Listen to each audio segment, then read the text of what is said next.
E aí pessoal, tudo bem? A gente já definiu a nossa energia cinética translacional para um objeto pontual e a gente definiu como sendo um K, né? Que é igual a 1 meio de mv quadrado. Né? Agora a gente precisa definir a energia cinética rotacional para um corpo rígido. Um objeto pontual não roda, né? Porque ele é um ponto. Mas um corpo rígido ele pode rodar. E se ele roda, ele também tem uma energia cinética rotacional. A gente vai definir para um corpo rígido sobre o seu centro de massa, ok? Então, a gente vai escolher o eixo Z, né, ao longo do eixo de rotação, passando pelo centro de massa. E aí a gente vai dividir o corpo em elementos de volume de massa ΔMI, ok? Então a gente tem um eixo de rotação,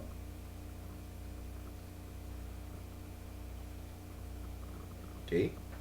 A gente tem um eixo de rotação, a gente tem um corpo, ok? A gente tem um corpo. O corpo não precisa ser simétrico, então pela primeira vez meu desenho mal feito foi mal feito de propósito. E ele está rotacionando nesse sentido, né? Com uma velocidade angular ômega do centro de massa, ok?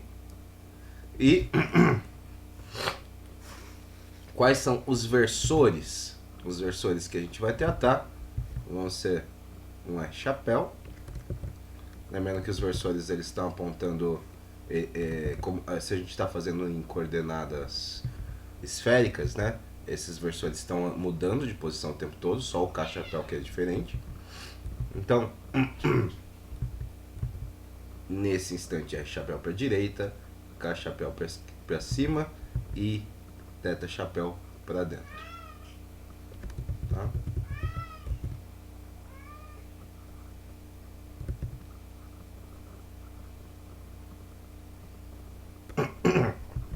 Então, o que eu tenho aqui? Eu tenho um elemento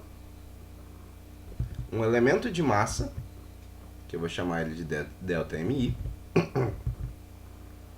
Esse elemento está a uma distância r do eixo de rotação.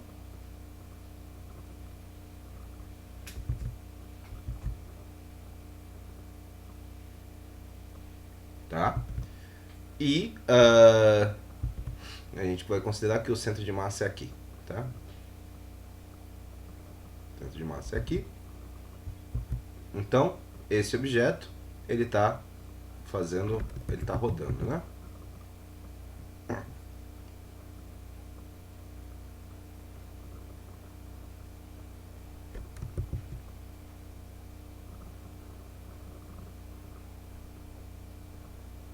Esse elemento está rodando.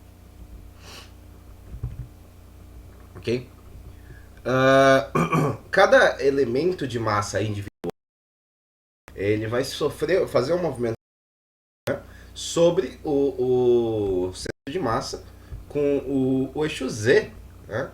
Com a componente Z da velocidade angular, ômega do centro de massa, em um círculo de raio R centro de massa aí. Então, a velocidade de cada elemento aqui vai ser dada por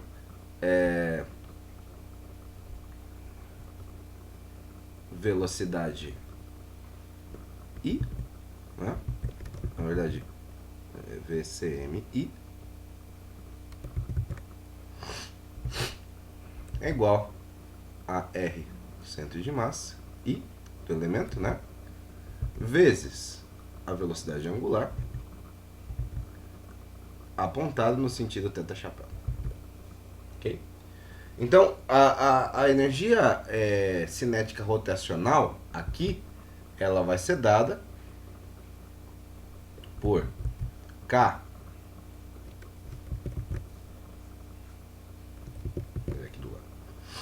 K é igual a, por definição, 1 meio de m vezes a velocidade translacional de cada elemento, né? Ao quadrado. Mas qual que é a velocidade translacional de cada elemento, né? A velocidade linear vai ser, portanto, 1 meio de m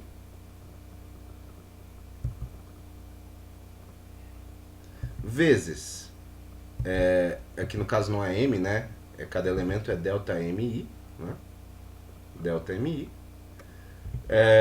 Então, 1 meio de delta mi vezes r do centro de massa de cada elemento ao quadrado, ômega centro de massa ao quadrado. Ok? Então agora a gente pode adicionar a energia cinética para todos os elementos de massa. Então, a energia cinética total de rotação sobre um eixo que passa pelo centro de massa vai ser igual ao limite com todos os elementos, né, e indo para o infinito. Portanto, os elementos de massa vão para zero, né? Certo? Do somatório de todos os n elementos, tá?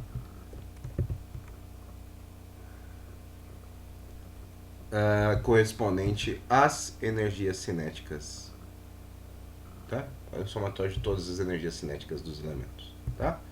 Ou seja, né, aproveitando essa fórmula aqui, eu estou fazendo o limite com i indo para o infinito, delta m i indo para zero, do somatório de i indo de 1 até n, de quem? Do somatório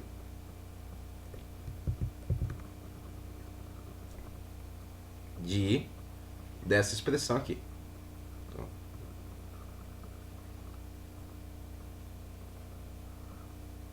eu não vai caber. A resposta aqui só para poder caber ali. Do somatório de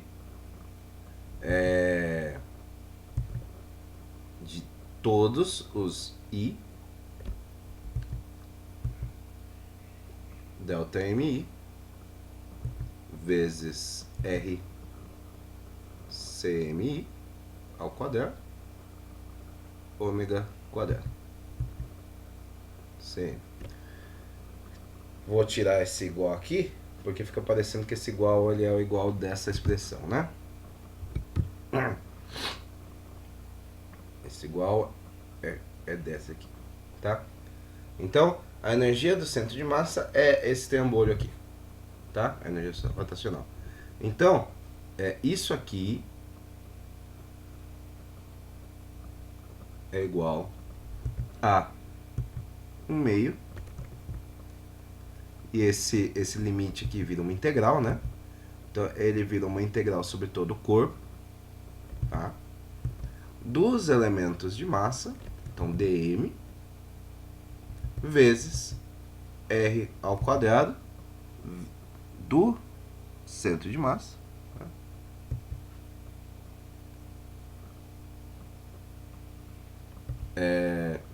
Vezes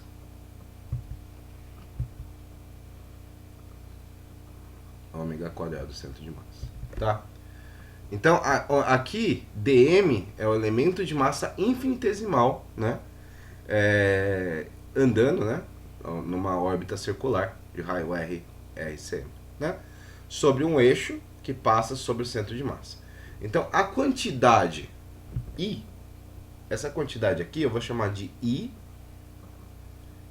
e I vai ser exatamente a integral sobre o corpo de dmr quadrado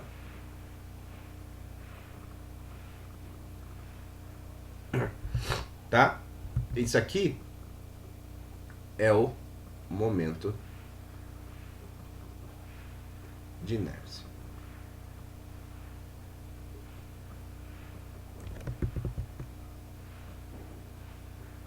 tá? De um corpo rígido sobre um eixo fixo, que aqui no caso é um eixo fixo que está passando pelo centro de massa, né? A gente vê que esse R é do centro de massa, né? Então é o momento de inércia sobre o eixo, o centro de massa. E é uma propriedade física do corpo. O sistema internacional para o momento de inércia vai ser quilograma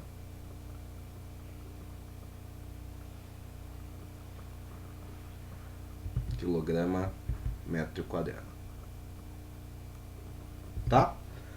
Então, dessa forma, essa energia cinética de rotação, né, ela pode ser reescrita como sendo, a partir dessa nova definição, como sendo um meio do momento de inércia sobre o centro de massa, né, vezes ômega quadrado centro de massa. Tá? Então, a gente vai considerar um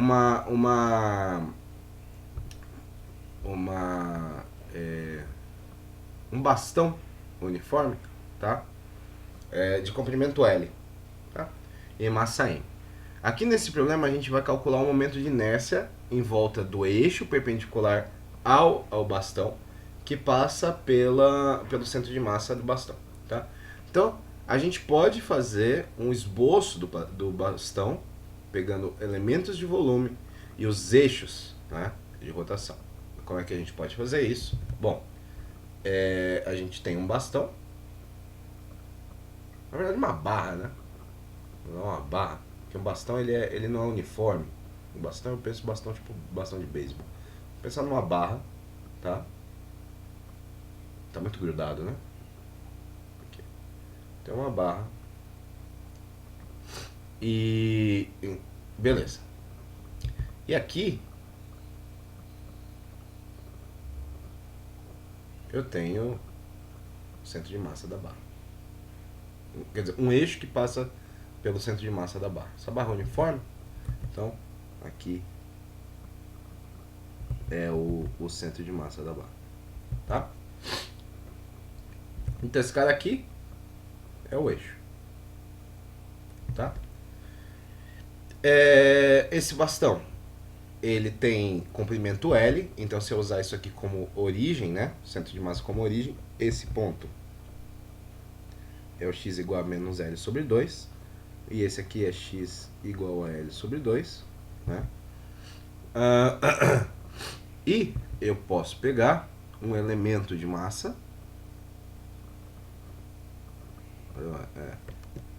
um elemento de massa,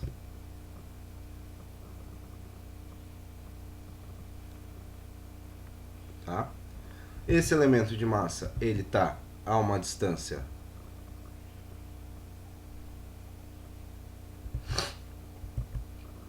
R, eu vou colocar aqui RDM, que é a distância do elemento de massa, tá? Que é um valor X que eu não sei quanto que vale. E o que é esse DM? Esse DM vai ser a densidade linear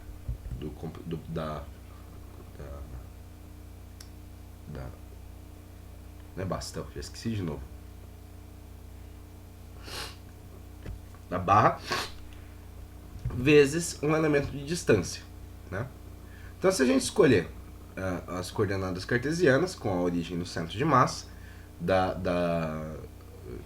disso, né, da barra, ele vai ser um ponto médio entre os dois pontos, né, dado que é uma barra uniforme.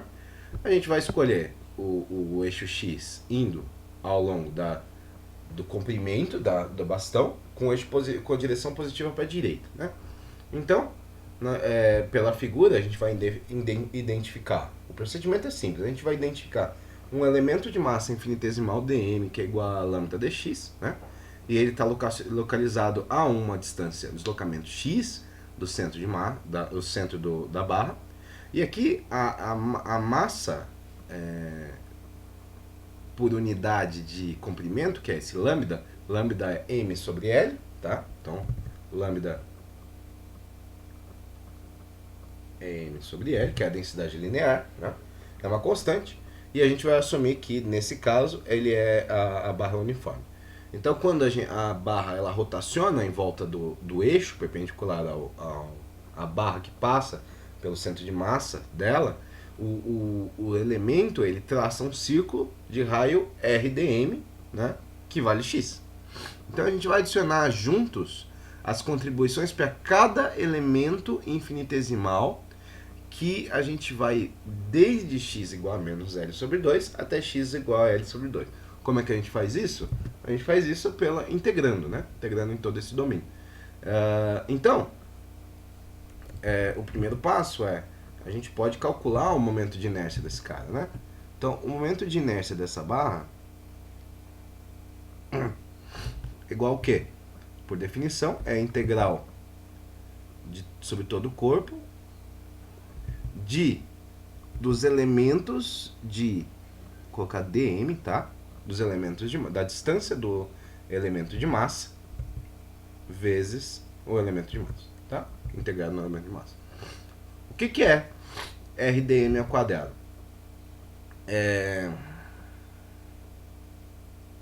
Aqui, né? O nosso RDM ao quadrado vezes o elemento de massa, né? Então vai ser dm é lambda dx, né? Então, lambda vezes a integral, agora não está mais em dm, a gente mudou para dx, e dx varia de menos meio, então menos L sobre 2, né? Até L sobre 2. E o que sobra ali dentro? Sobra r quadrado, então x quadrado, vezes o elemento de distância, né? Isso nos dá lambda x ao cubo sobre 3 avaliado entre menos L sobre 2 até L sobre 2. Ok? Lambda é massa sobre comprimento, né? E esse resultado aqui de integração vai nos dar L sobre 2 ao cubo sobre 3. Okay? Menos M sobre L menos L sobre 2 ao cubo sobre 3. Ok? Bom, no fim das contas, isso aqui vai dar o momento de inércia, vai dar 1 sobre 12 m L quadrado, tá? Então, usando aqui uma massa constante por unidade de comprimento ao longo da barra, a gente não consegue a gente não precisa considerar variações na densidade de massa em nenhuma direção, tá? Além dentro do eixo x. A gente vai assumir que essas variações, né? Essas variações dentro da barra são desprezíveis, tá? E a gente também vai poder assumir que a largura da barra é desprezível, visto que ela não está contribuindo no movimento de rotação. Tecnicamente, a gente precisa tratar a barra como um cilindro ou um retângulo no eixo XY, né? No plano XY. Se o eixo está em volta do eixo Z. O cálculo do momento de inércia, nesse caso, é bem mais complicado se a gente tiver que representar as outras considerações, tá? Então, eu quero fazer um exemplo, tá? Um exemplo nesse caminho aí, do exemplo da barra.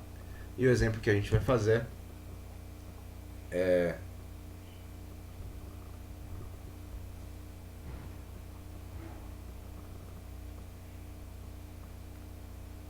o seguinte. A gente tem um disco uniforme e fino de massa M e raio R. E ele está montado em um eixo que passa pelo centro do disco, perpendicular ao plano, né, do disco. Se a gente calcular o momento de inércia, a ideia é calcular o momento de inércia sobre esse eixo que passa perpendicular ao disco pelo centro de massa do disco. Então é igual a gente fez com a barra, mas com o disco, tá? Como a gente está no ponto inicial, a gente vai considerar uma contribuição no momento de inércia para os elementos de massa dm, igual a gente fez na barra. Então o que a gente tem a gente tem um disco, né? A gente tem um disco, certo? E pelo disco a gente passa pelo centro do disco a gente passa um eixo.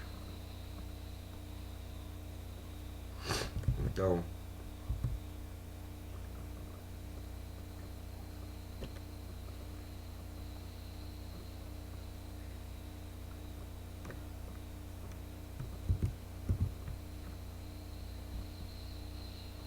ok? Então pelo centro do disco a gente passa um eixo. O disco ele tem raio R.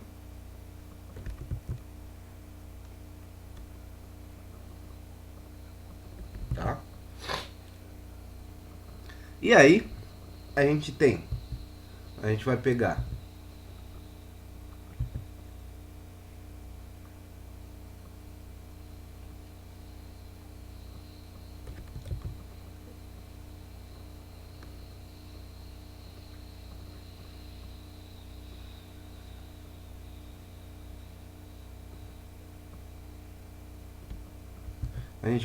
um elemento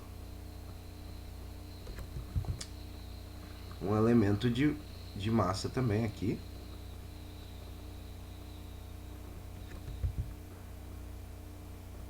No disco. Tá? Esse elemento aqui, ele tá a uma distância R, tá? Rzinho. E ele tem uma abertura de θ, tá? Tem uma abertura de θ. Portanto, esse comprimento aqui é dr. Então esse aqui vale dr. E esse pedaço aqui tem comprimento r de θ, tá? R de θ. Aqui, então, o elemento de massa é igual a uma densidade superficial de massa vezes o raio vezes o elemento de distância, dr, vezes o elemento de ângulo, tá? De deslocamento angular. Então, R denota a distância, Rzinho denota a distância do centro de massa do disco até o elemento de massa. Então, vamos devagar. A gente vai escolher a coordenada cilíndrica, tá? Com as coordenadas R e θ no plano, tá? Tá no plano do disco, e Z é perpendicular ao plano. O elemento de área, né? O elemento de área, que é o dA, né? dA vale quanto? R dr dθ, que é isso aqui, tá?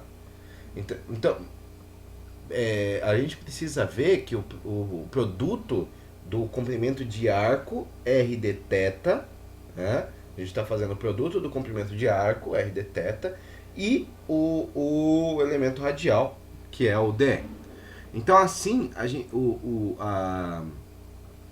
como o disco ele é uniforme, a massa por unidade de área é constante. Portanto, sigma, que é a densidade superficial, é o que? dm por dA vai ser a massa total do disco, tá? Massa total do disco dividido por toda a área, tá? Então eu vou deixar assim mais, ó, vai ser a massa total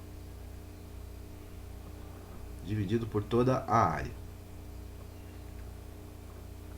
Quanto que vale a massa total? Mzão. Quanto que vale a área do disco? Πr², tá? Então assim, a massa, como a massa é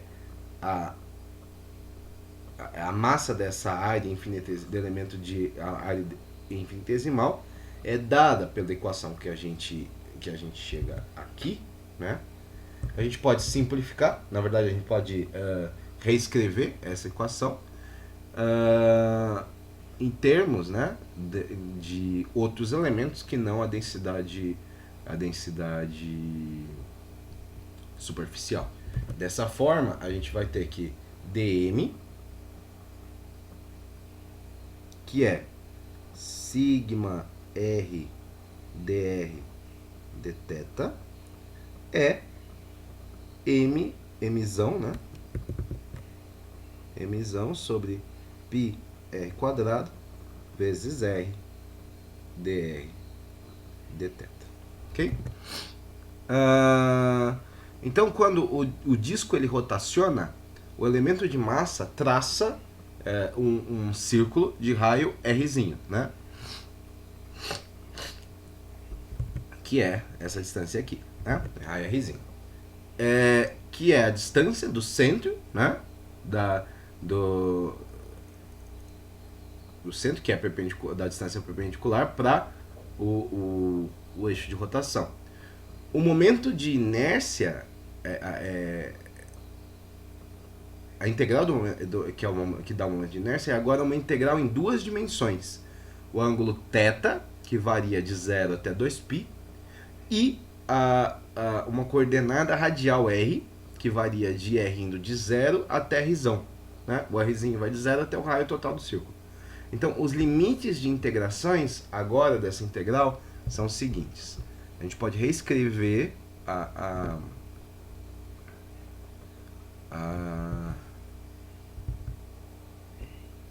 o momento de inércia do centro de massa é quem? O momento de inércia é a integral sobre todo o corpo do R ao quadrado vezes o R do elemento de massa integrado no elemento de massa. Tá? E quem que é isso? Então, esse R quadrado, né, vai ser M,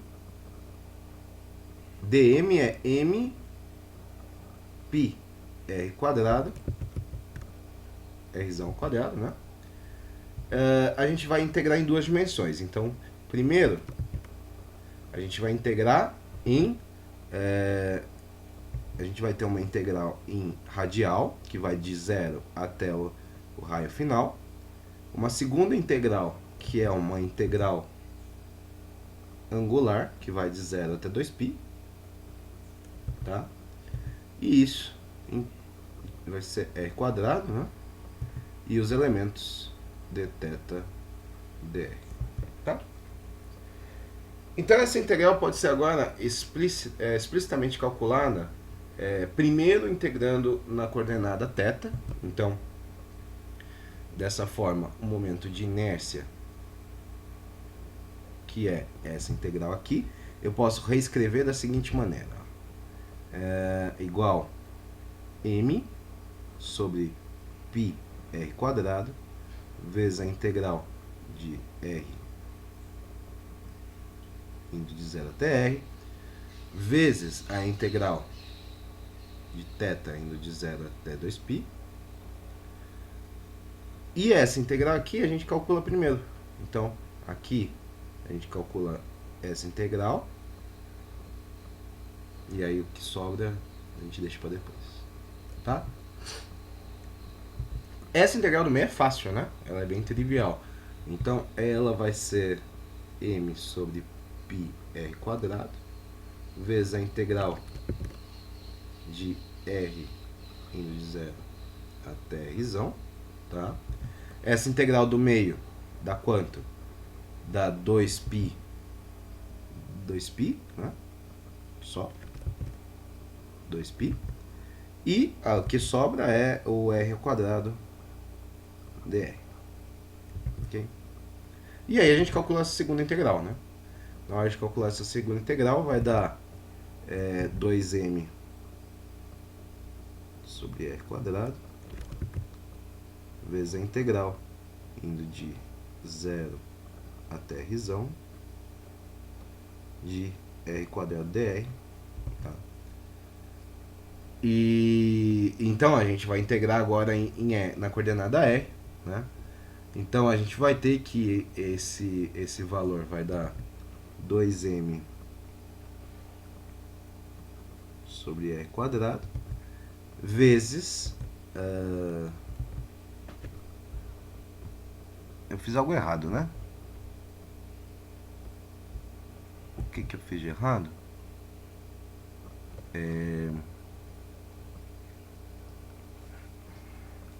Foi passar daqui para cá, né?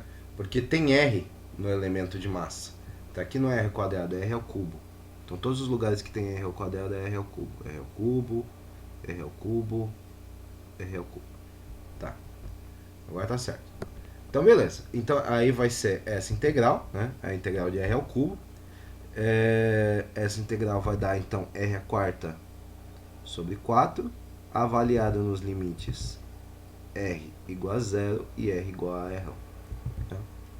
E, portanto, teremos 2m sobre r quadrado vezes r à quarta sobre 4. Né? Logo, o momento de inércia é 1/2 de m r ao quadrado.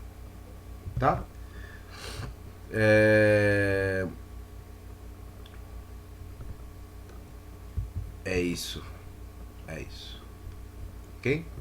Então, se a gente fizer uma observação aqui, em vez de tomar o elemento de área como uma pequena mancha, né, dA igual a R dr dθ, a gente também pode escolher um anel, né, de raio R e largura dr.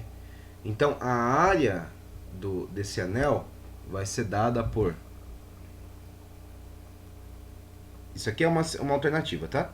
Então, dA do anel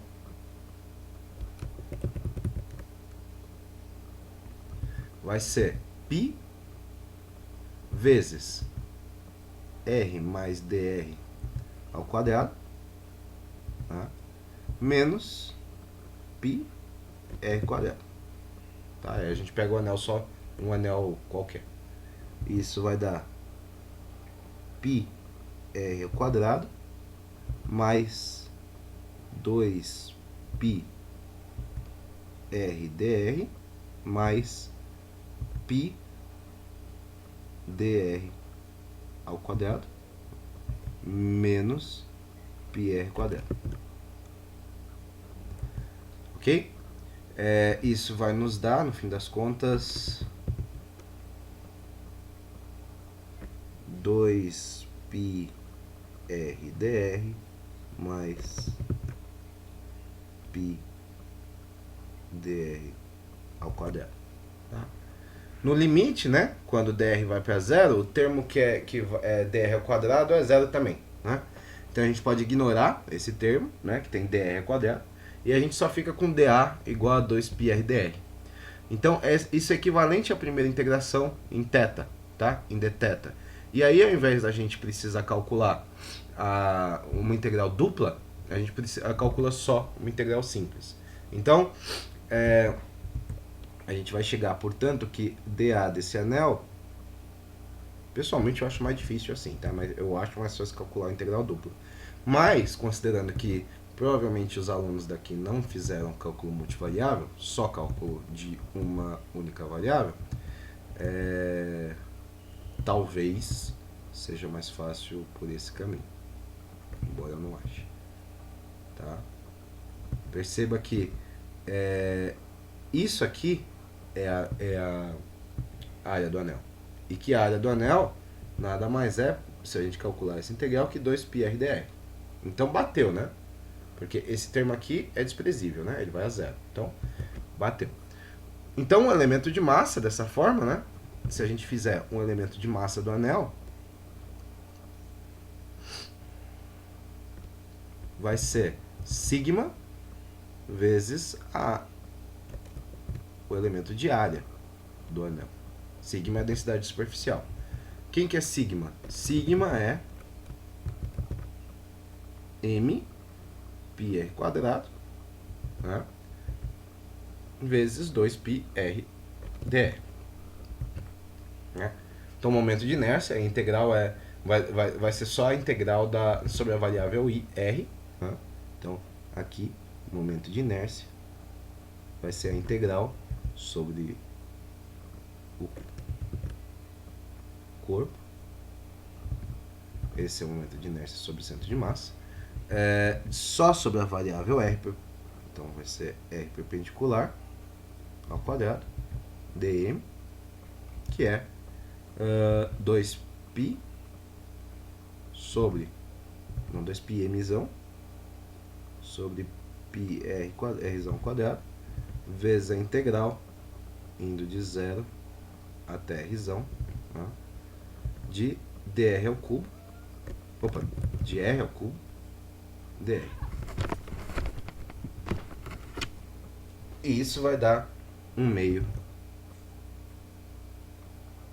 de mr ao quadrado, que é exatamente o que deu aqui. Tá? Então, tem aí essas duas alternativas. Essa daí é de pensar como anéis, né?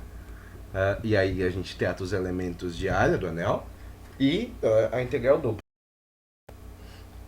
Se a gente considerar agora um corpo rígido de massa m e ele está rodando em volta de um eixo fixo, a gente vai considerar dois eixos paralelos. O primeiro eixo passa pelo centro de massa do corpo. E o momento de inércia sobre o primeiro eixo é o momento de inércia que a gente sabe calcular. Né? O segundo eixo passa por algum outro ponto S no corpo. Então, dx, centro de massa, vai denotar a distância perpendicular entre esses dois eixos paralelos. Então, o que a gente tem é o seguinte. A gente tem aqui um eixo e um eixo paralelo. Tá? E esses dois eixos estão no corpo. Então,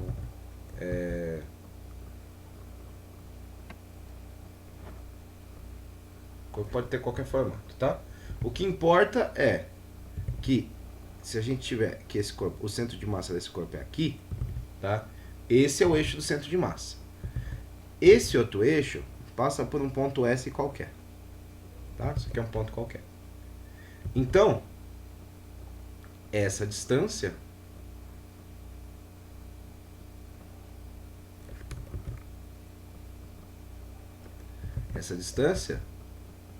d, então essa é a distância do centro de massa até o S, tá? É a distância desses dois eixos, tá? Então, o momento de inércia I, a gente pode fazer também algumas outras considerações, tá? Primeira coisa, esse ponto S, ele tem uma distância até o centro de massa. Tá? Então, isso aqui eu posso chamar de RSSM, CM, né? E se eu tiver um corpo, se eu tenho um elemento de massa aqui, né? Esse aqui também tem uma distância até o elemento de massa. Né? Então eu vou chamar aqui esse aqui de RS até o elemento de massa. Portanto, nos chega à conclusão que isso aqui esse vetor que a gente já conhece, né?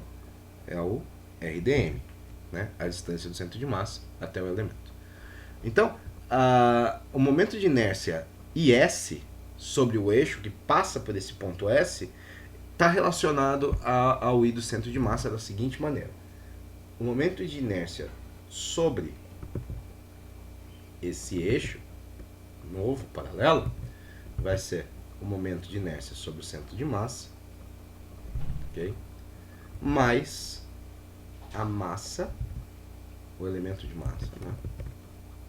Vezes D2SC, tá? Então, se a gente tiver os pontos S, ele tiver à esquerda, né? O ponto esquerda da barra que a gente tratou, né? Então imagina, Aqui agora a barra não está mais rodando por aqui, né? Agora a barra está rodando com esse pedaço preso aqui, então ele está rodando por aqui, tá? Agora qual que é o centro de qual que é o momento de inércia sobre esse eixo, né?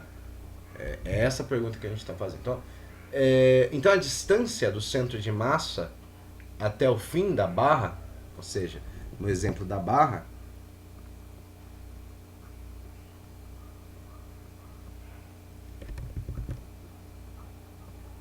então para a barra, esse DSCM, como ele está, ele é igual a L sobre 2. Né?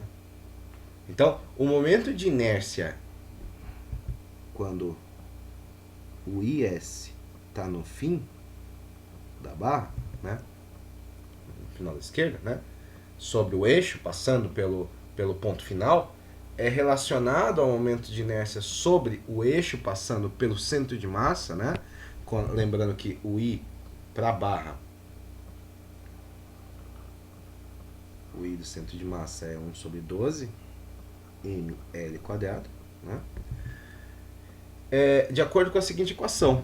Então, aqui a gente pode relacionar esses dois como sendo IS igual ao momento de inércia no centro de massa, que é esse, mais a distância, né?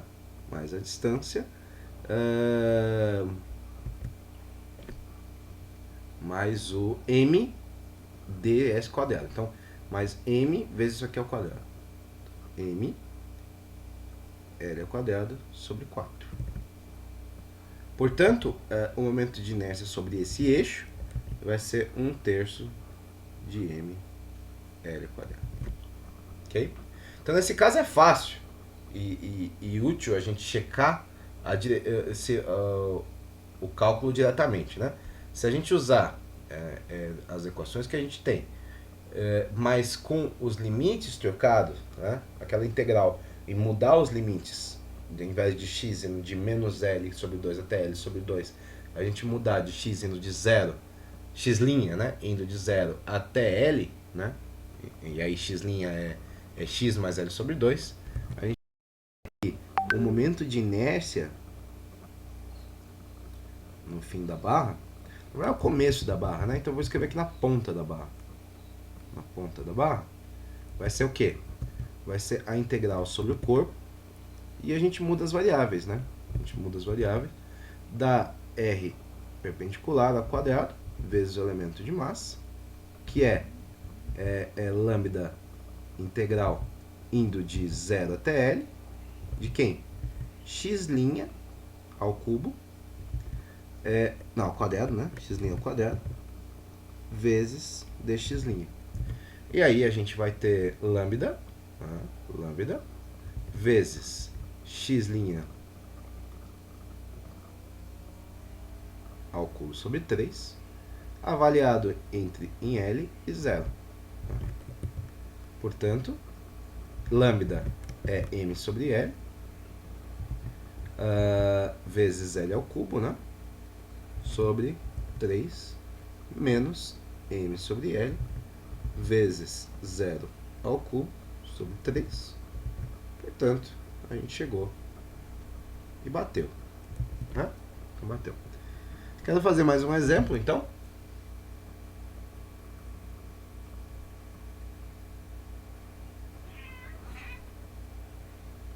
Então, mais um exemplo. Um disco de massa m e raio r, ele está rodando com uma velocidade angular ômega sobre um eixo que passa... ele passa no... Como é que chama aquele negócio?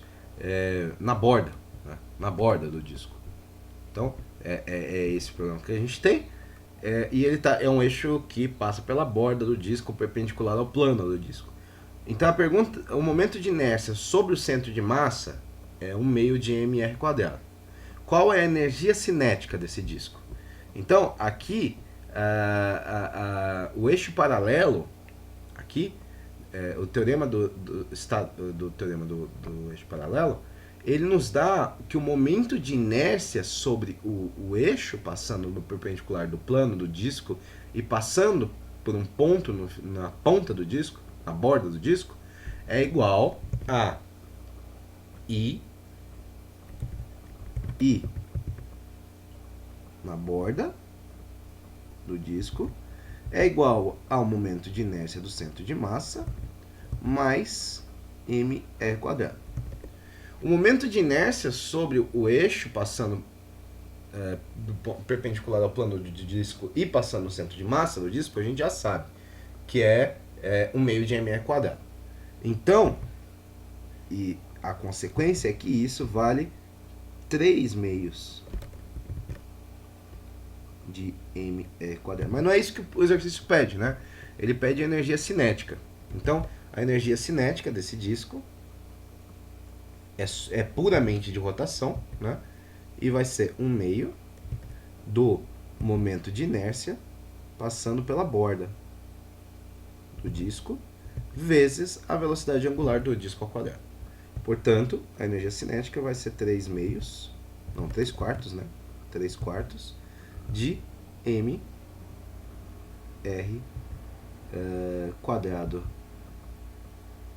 ômega quadrado. Tá? Então, esse é o exercício, tá? Essa é a resposta. Então, se a gente considerar um sistema fechado, ou seja, a variação de energia do sistema é zero, e ele está sob a ação só de forças conservativas. Então, a variação da energia mecânica do sistema é zero. Né? Então, se o sistema é fechado, a variação de energia mecânica, né, vai ser a variação de energia potencial mais a variação de energia cinética, que nos dá energia cinética final mais energia cinética, energia potencial final mais energia potencial cinética final, menos energia potencial inicial mais energia cinética inicial. Essa variação é zero. Ok? Para um eixo fixo rotacionando com um componente de velocidade angular ômega sobre esse eixo fixo, a variação de energia cinética vai ser dada por ΔK, que é cinética final menos cinética inicial, é o que? 1/2 do momento de inércia passando por esse eixo, tá? Vezes ômega final menos 1/2 de IS vezes ômega inicial quadrado. Ok? Aqui S é o ponto que passa pelo eixo fixo. Pode ser o centro de massa? Pode. Aí é só mudar S por 100. Então, a conservação de energia implica que a energia potencial final mais a energia cinética final, tá, é igual à energia potencial inicial mais a energia cinética de rotação inicial. Isso é para um corpo que só está rodando, tá? Não tem movimento translacional. Então, eu quero fazer mais um exercício, tá? Só que esse exercício é de conservação de energia, tá? Então, o exemplo é o seguinte: a gente tem uma roda, né? Uma roda que ela tem a forma de um disco uniforme, né? De raio Rzão e massa MP, tá? E ela é montada em uma superfície horizontal, sem atrito, tá? E a roda, ela tem um momento de inércia sobre o centro de massa, que é o momento de inércia do disco, né? 1/2 de MP vezes R². Uma corda sem massa é enrolada em volta dessa roda e uma das pontas da corda é amarrada em um objeto de massa M2, tá? Que pode deslizar para cima ou para baixo, em um plano inclinado sem atrito. Então, no fim da corda, né, o fim da corda é amarrado a um segundo objeto de massa M1, que ele está caindo, né, na ponta do plano inclinado. Então, o plano inclinado ele tem uma um ângulo horizontal dado por θ, né? Então, o nosso problema, esquematicamente, é o seguinte. É o problema que a gente já vem resolvendo desde sempre, né? Mas, dessa vez, tem uma diferença. Que dessa vez, a nossa polia do nosso plano inclinado, ela tem massa. Tá? As polias que a gente tratou até agora eram polias com massa desprezível. A massa dessa polia agora não é. Então, a gente tem aqui o plano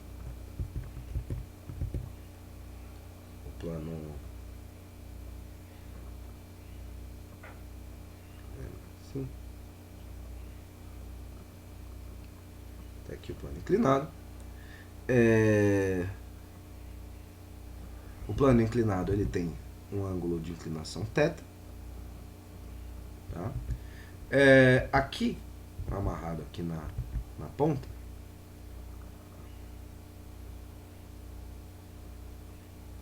a gente tem uma polia. Tá? A polia está amarrada aqui.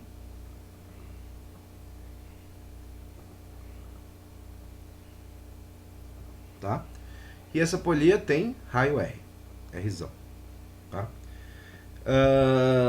Daí o seguinte, daí eu tenho um corpo aqui, corpo 2, e esse corpo ele tá aqui na polia. Aí tá amarrado, blá blá blá. E aí aqui eu tenho um outro corpo, corpo 1.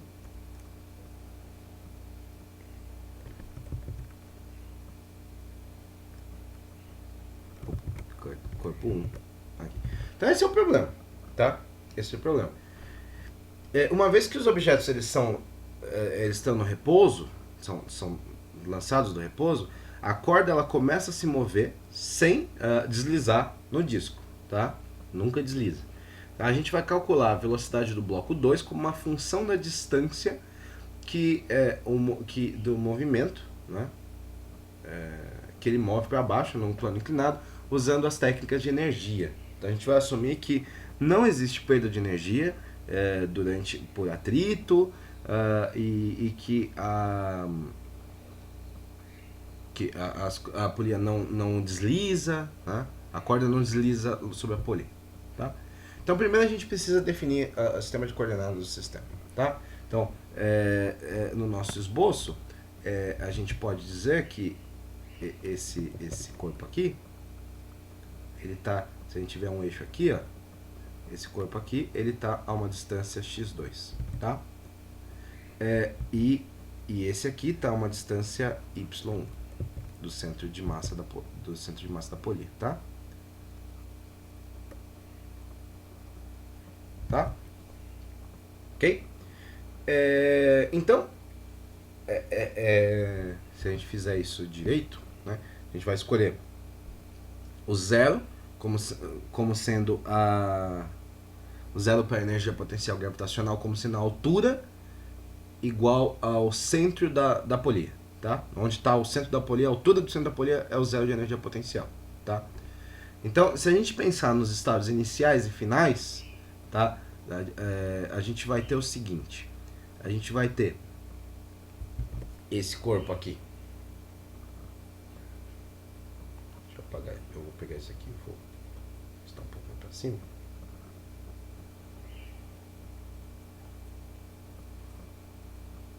Vou colocar aqui. O P se recusa aí junto.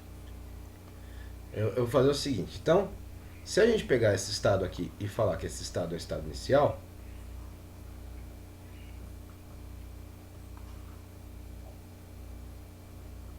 diminuir um pouquinho.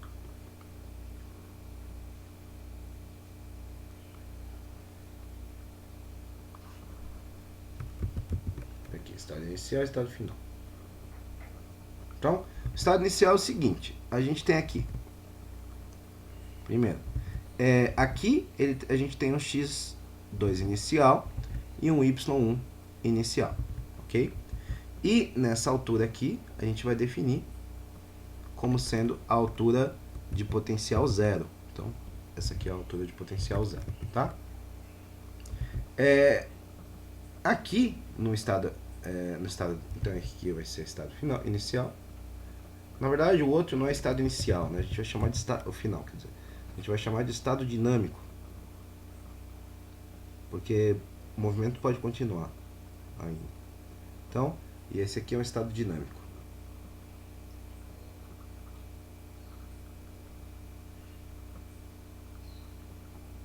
Tá? Num outro estado, nessa outra situação, a gente vai ter que esse negócio aqui, ele vai andar um pouquinho mais para cá, né? Então, esse aqui fica maior e, consequentemente, né, esse aqui vai estar um pouquinho mais para cá. Deixa eu apagar um pouco isso aqui.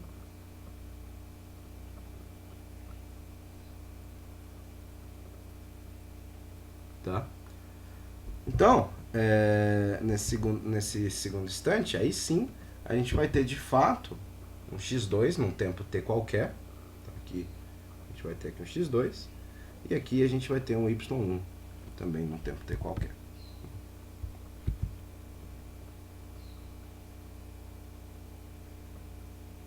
Tá? De novo, né, lembrando que esse aqui é o estado de onde a gente vai definir energia potencial gravitacional zero, tá? Então a gente vai ilustrar aqui o estado dinâmico. Em estado inicial, o estado dinâmico é um tempo arbitrário quando os blocos eles estão se movendo, né? Então a energia mecânica inicial é a seguinte. Energia mecânica inicial é o que? É a energia potencial inicial, gravitacional inicial, né? Porque está todo mundo parado, né? Que é menos mgi I1, né? Inicial, menos m2, não dá para colocar o m1 gy I1, né? Vou colocar 1i, menos m2 gy 2i, tá? Os dois têm energia potencial, né? E o que é esse gy2i? É gx 2i seno de θ, tá? Então a energia mecânica, quando o bloco 2 ele move uma distância, tá? Se a gente vai definir essa distância que o bloco 2 move como sendo d igual a x2 menos x2 inicial, tá? É a distância que ele dá.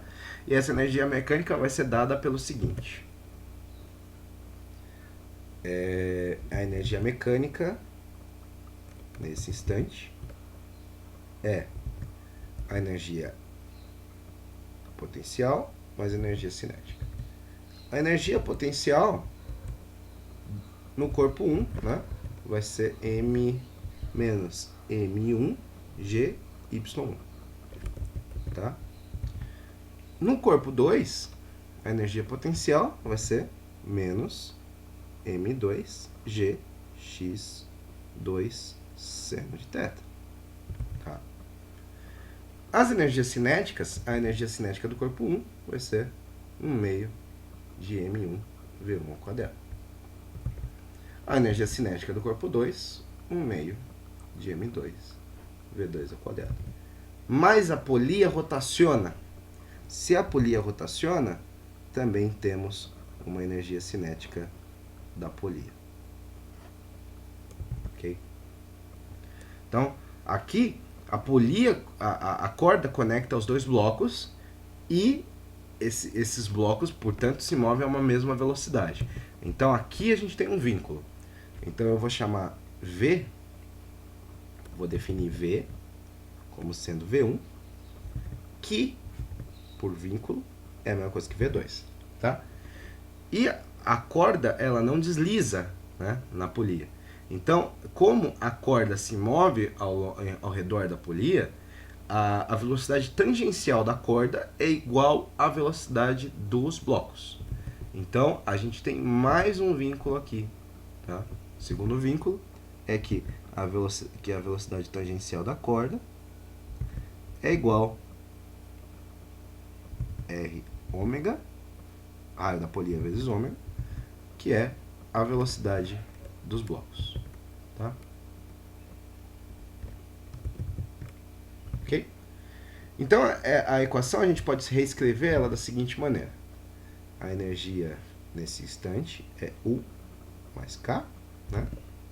Que é menos M1G1 Y, G1 não, a gravidade é a mesma, GY1, menos M2G X2 seno θ, né? Mais, e aí vem todos os termos de energia cinética, né? Então, 1/2 de... O que é cada coisa? Olhando para o corpo 1, M1. Olhando para o corpo 2, M2. Olhando para a polia, IP sobre R. Tudo isso vezes V quadrado. Ok? Opa, IP vezes R sobre R quadrado, né? Tá? A gente reescreveu ômega desse jeito, né? Ômega igual a V sobre R. Então, como a gente assumiu que não existe perda de energia mecânica, né? A gente pode dizer que a energia mecânica inicial é igual à energia mecânica final. Portanto, a gente pode igualar as duas equações. Então, a energia mecânica inicial era só energia potencial. Então, menos M1 GY1 inicial menos M2 GY2 inicial seno x, né? X2 seno de θ é igual menos M1 GY1 menos M2 GX2 seno θ mais a contribuição cinética M1 M2 IP sobre R quadrado vezes V quadrado. Tá?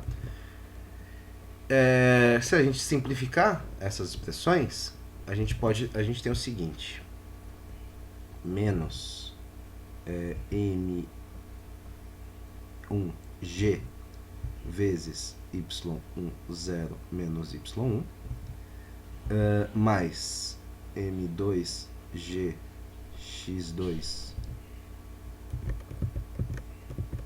X20 menos X2 vezes seno de θ é igual a 1/2 de M1 mais M2 mais IP sobre R quadrado vezes V quadrado. Tá?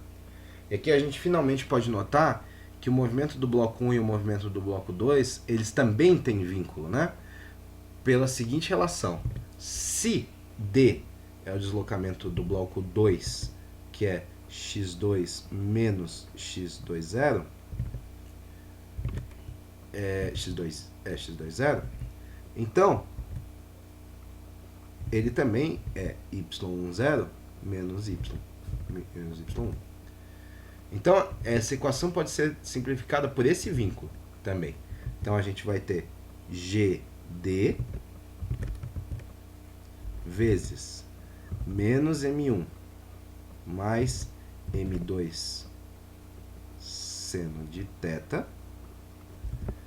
é igual a 1/2 de M1 mais M2 mais IP sobre R quadrado vezes V quadrado. Ok? Agora a gente pode resolver essa equação para a velocidade, né? Na verdade para a rapidez que ele quer, com uma função da distância d que o bloco 2 percorre, né, abaixo, ele desce no plano inclinado. Então, a gente, no final das contas, a gente vai ter que a rapidez vai ser igual a raiz de 2GD vezes menos M1 mais M2 seno de θ, tá? Dividido por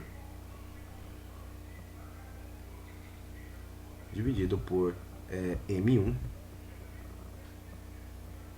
mais M2 mais 1/2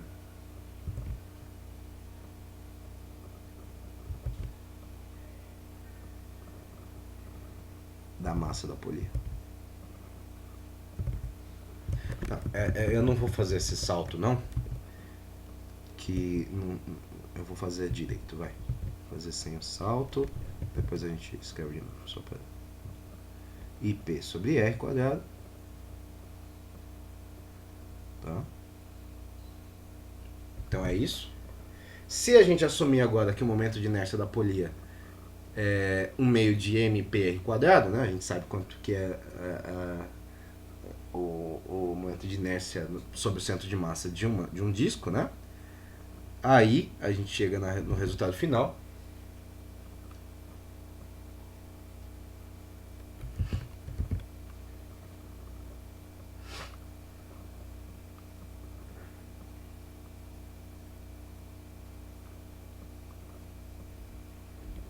A gente chega no resultado final que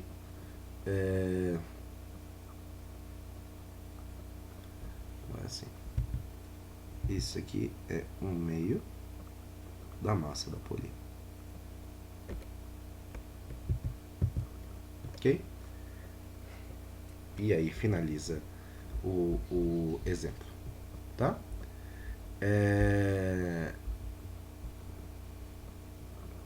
Esse daqui, agora, fazer mais um exemplo, tá? Fazer esse exemplo é bem clássico.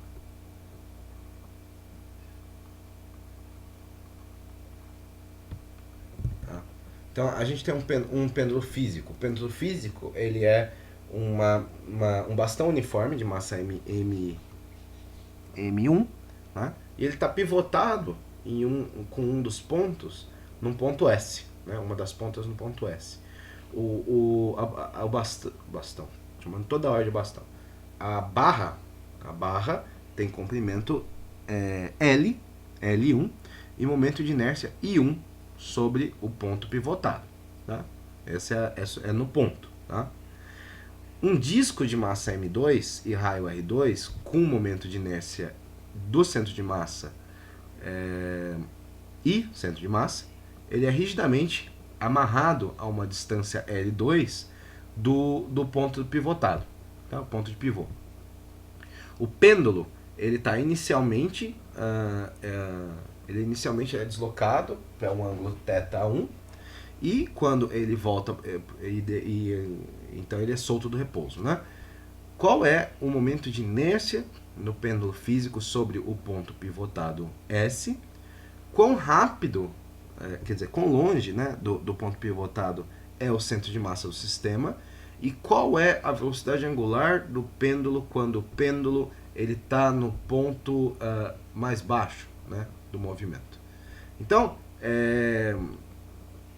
antes de tudo,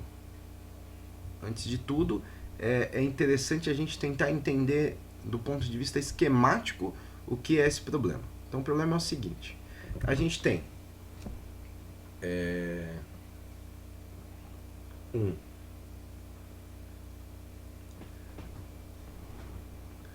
um pivô, né? Então aqui em cima a gente tem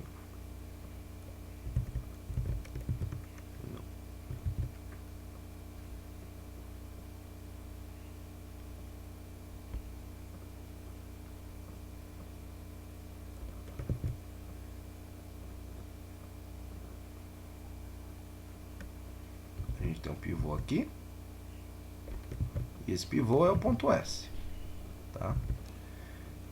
E o que acontece?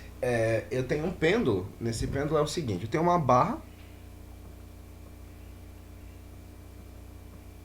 Opa, eu vou ter que fazer de outro jeito. Uma barra que tá amarrada nesse pivô. Então,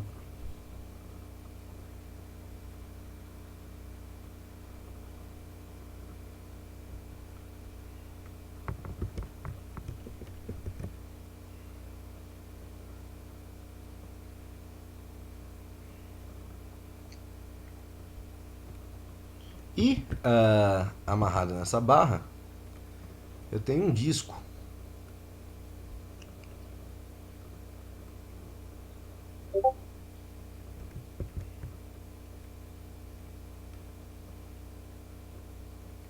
Tá? Tem um disco. Esse disco ele tem raio. Não, depois eu coloco os valores. Tá?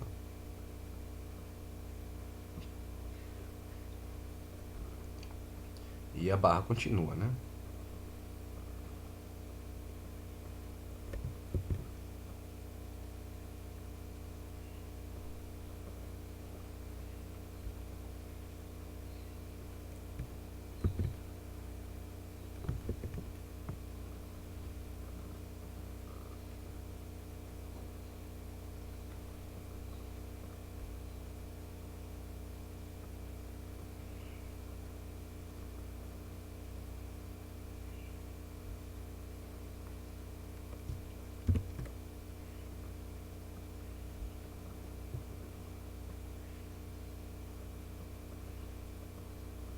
Isso direitinho só pra...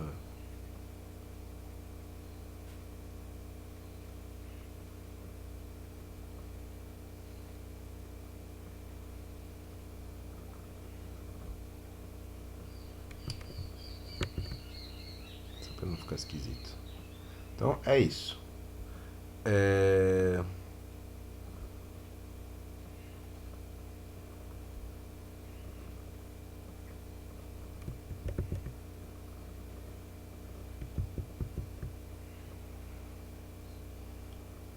Isso aqui é o pêndulo.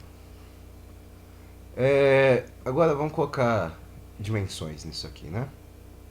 Então, essa barra, né? Primeiro, o ponto ele oscila sobre essa. Esse aqui é o lugar onde está o mínimo, vai estar aqui. Beleza? Isso aqui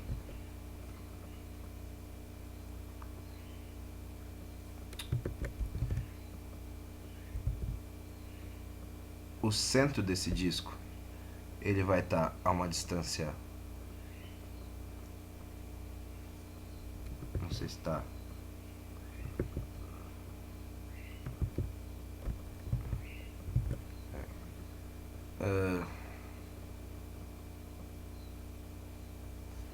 pronto. O centro desse disco ele vai estar a uma distância R2, então L2 quer dizer, então aqui vale L2. E ele tem raio. Ele tem raio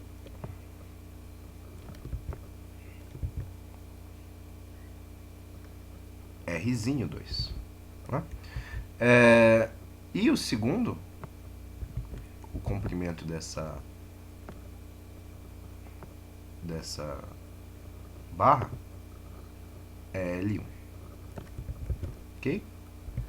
Agora sim, e ele tá, inicialmente ele está deslocado a uma distância θ1.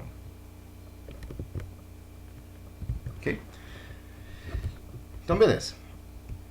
Então, o momento de inércia sobre o pivô, o ponto de pivô, é a soma do momento de inércia da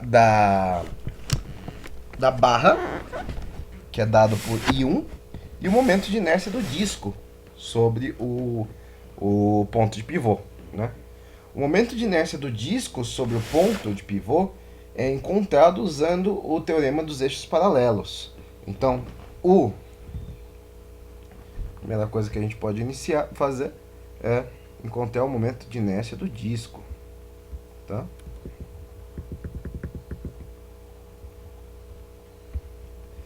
E o momento de inércia do disco, portanto, vai ser o momento de inércia no centro de massa, mais m2 vezes a distância, né, entre o centro de massa do disco e o pivô, ok?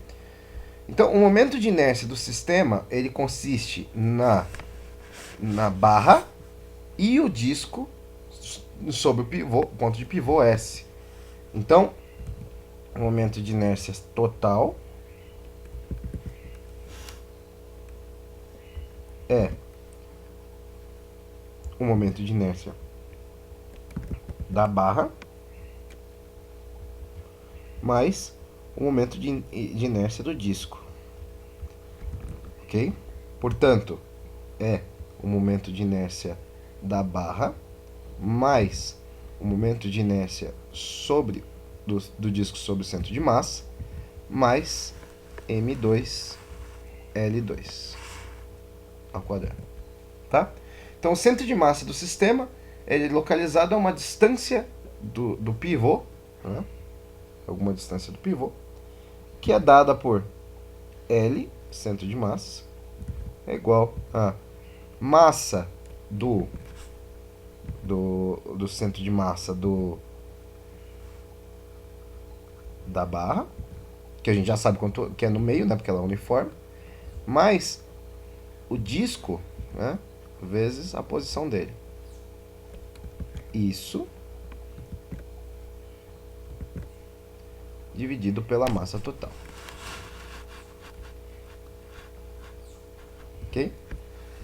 A gente pode usar agora a conservação de energia mecânica para encontrar a rapidez angular do pêndulo e no ponto mínimo, né? No ponto mais baixo, né, do movimento. Se a gente tomar o ponto zero da energia potencial gravitacional como sendo o ponto onde é o mínimo, né, do movimento, ou seja, quando θ é igual a zero, o estado inicial, o diagrama de energia do estado inicial para o ponto mínimo, não, para a barra, é o seguinte. A gente tem como é só um diagrama, vou fazer esquemático, tá? Não vou fazer, porque senão eu perco muito tempo. Eu tenho aqui uma barra, tá? Essa barra tem comprimento L, tá? E ela está deslocada. A um θi, né? E a gente tem algum centro de massa aqui, tá? Centro de massa aqui, que está uma distância desse, negócio, tá? E qual que é o negócio, né? Quando ele estiver no mínimo, né? Ele vai ter um comprimento. Esse comprimento mantém. Só que ele vai ter só componente nesse eixo, tá? E a gente vai ter essa distância daqui até aqui vai ser L1 sobre 2 cosseno de θi. Não cabe aqui. Então, L1 sobre 2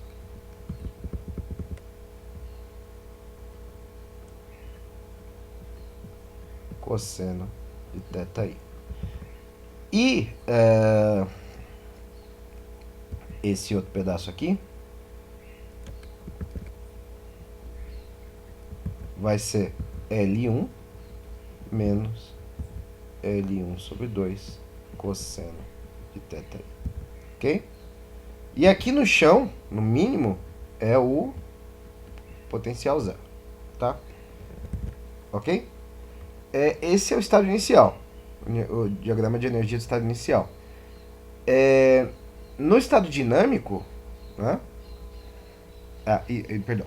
Energia, é o estado inicial para a barra, tá? E o estado inicial para o disco, né? Se a gente usar o disco, Esquece que o disco tá aqui em algum lugar, né? Mas a gente tá só o disco, então a barra tá aqui só para dizer que o disco não tá voando, mas ela não entra na conta, tá? Então vou fazer ela pontilhada. E aqui a gente tem o disco em algum lugar aqui, tá? O disco tem um centro de massa aqui, né? A barra também, de novo, a barra tem esse movimento aqui, onde o mínimo da barra é o potencial zero, né? Aqui, de novo, também está com o mesmo deslocamento θi. E essa distância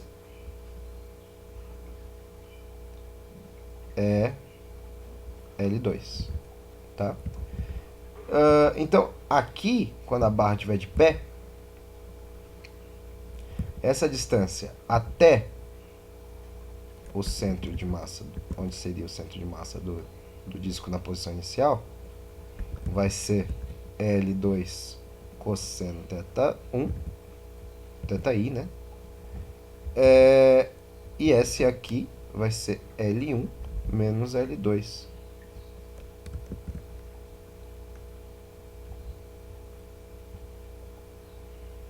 Cosseno θi. Ok? Isso é um diagrama. Então o diagrama não precisa ser bem feito. Tá? É um esboço. Tá? Então são esses os estados iniciais. Então a energia mecânica inicial, tá? É a seguinte. A energia mecânica inicial vai ser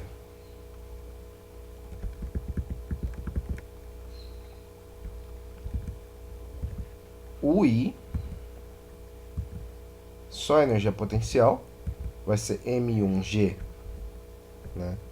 Vai ser, se a gente olhar só para o disco, vai ser a energia potencial gravitacional do disco, dessa primeira parte, né? De L1, né?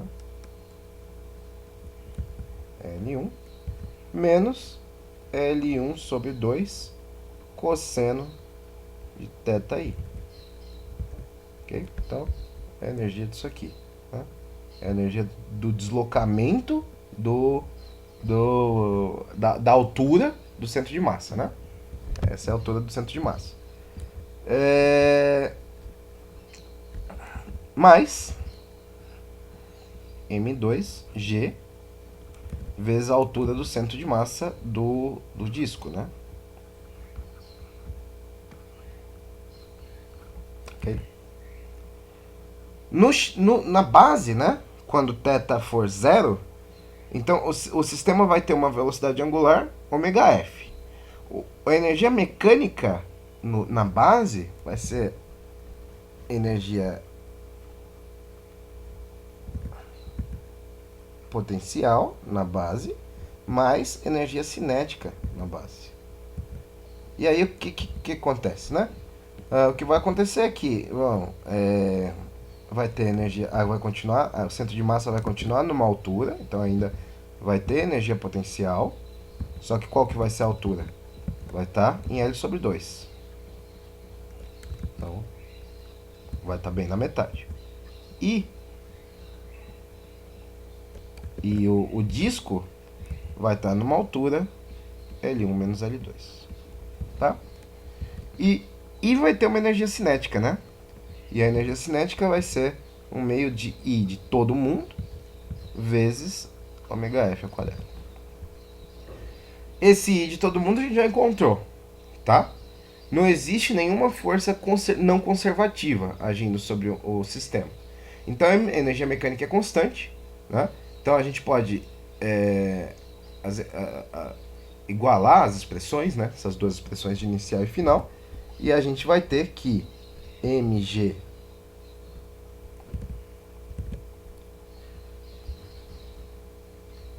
M1G L1 menos L1 sobre 2 cosseno de θi mais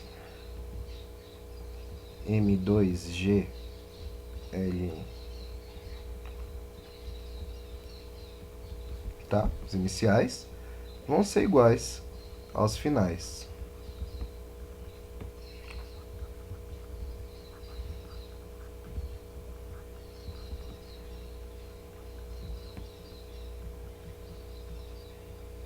tá? E isso a gente pode simplificar com álgebra, né? A gente simplifica para M1 L1 sobre 2 vezes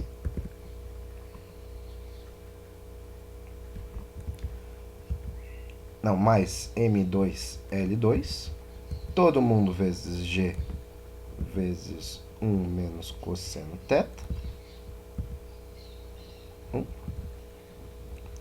E isso é igual a 1 meio de IS ômega F ao quadrado, tá? Agora a gente pode resolver ômega F, né? Tomando a raiz positiva, né? Porque vai ter duas raízes, né? A gente vai tomar a positiva, porque a gente está calculando rapidez, né? Então rapidez é positivo, né? Não é. Então, dessa forma, ômega F vai ser uma coisa bem feia, né? Que vai ser a raiz, só que eu vou colocar a raiz no final, de 2 vezes M1L1 sobre 2 mais M2L2 vezes G vezes 1 menos cosseno de θ1 e, né? Isso dividido pelo momento de inércia total.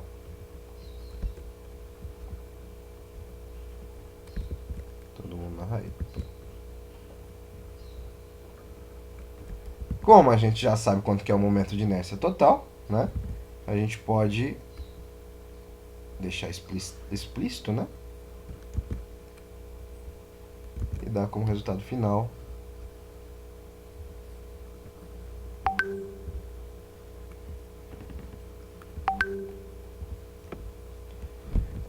isso sobre o momento de inércia da barra, mais o momento de inércia sobre o centro de massa do disco, mais a massa do disco vezes a distância do disco até o pivô ao quadrado, tá? Então aqui a gente pode notar que a gente pode reescrever a equação, essa equação aqui, né? Pode reescrever essa equação aqui, usando a relação de quanto vale o I do centro de massa, né? Não, o L do centro de massa, né? Quanto que vale a distância até o centro de massa. E o pivô, né? Então a gente pode reescrever essa equação em cima da seguinte maneira. A gente pode fazer M1 mais M2 vezes L do centro de massa vezes G vezes 1 menos cosseno θi. Isso é igual a 1 meio do I do IS ômega F ao quadrado, tá? Então a gente pode interpretar essa equação com a seguinte forma. Se a gente trata o sistema como uma partícula pontual de massa M1 mais M2 localizada no centro de massa ICM, né? A gente vai tomar um ponto zero como potencial gravitacional de energia como sendo o ponto onde o centro de massa tem o menor ponto possível. Então, quando o θ é igual a zero, então vai ser o zero de energia potencial. Então, a energia inicial, nessa ideia que, na verdade, a gente tem um sistema pontual, né? M1 mais M2, a energia, a massa da partícula, vezes L centro de massa, vezes G vezes 1 menos cosseno de θ. Né? No caso final, a gente vai ter 1 meio de I do centro de massa, então I, a momento de inércia total, F quadrado. E pela conservação de energia, né, a gente vai acabar conseguindo, né, voltar, tá? A gente vai conseguir voltar aqui nessa expressão, ok? Bom, é isso por hoje. Esse assunto é absurdamente denso, tá? Então, vamos parar por aqui, tá? Então até o próximo vídeo. Tchau, tchau.